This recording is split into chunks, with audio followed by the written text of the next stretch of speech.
you need to work, depending upon how well you want to do, and particularly if you're starting a company, you need to work super hard. So what does super hard mean? Well, when my brother and I were starting our first company, instead of getting an apartment, we just rented a small office and we slept on the couch. And we showered at the YMCA, and we're so hard up we had just one computer. So the website was up during the day, and I was coding at night, 7 days a week, all the time.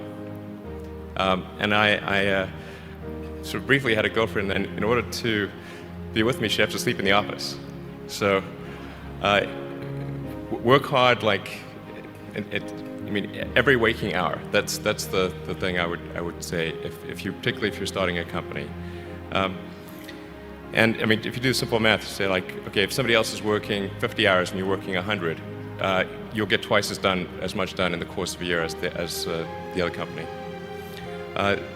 The other thing I'd say is that if you're creating a company or if you're joining a company, the most important thing is to attract great people. So either join a group that's amazing, that you really respect, or if you're building a company, you've got to gather great people. I mean, all a company is a group of people that have gathered together to create a product or service.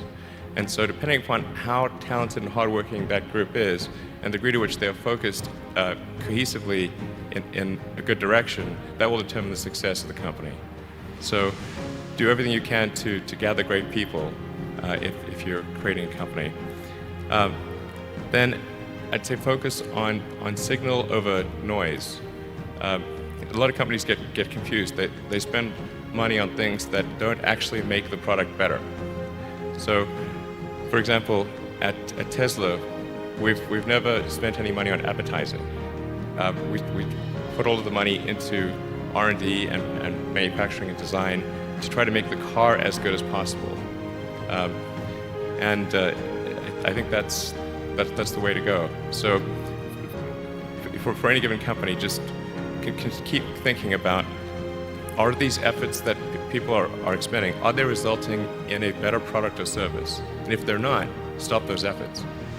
And then the final thing is to sort of don't just follow the trend.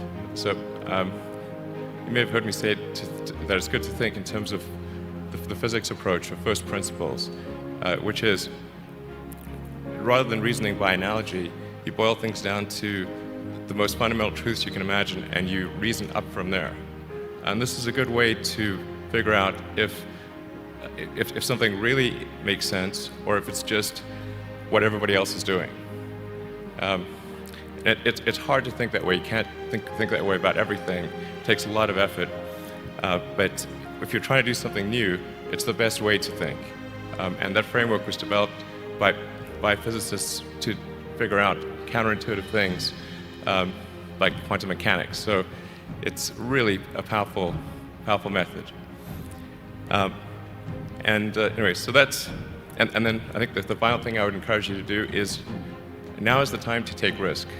You don't have, you don't have kids, but as you get older, your obligations increase. So and once you have a family, you start taking risk not just for yourself, but for your family as well. It gets much harder to do things that might not work out.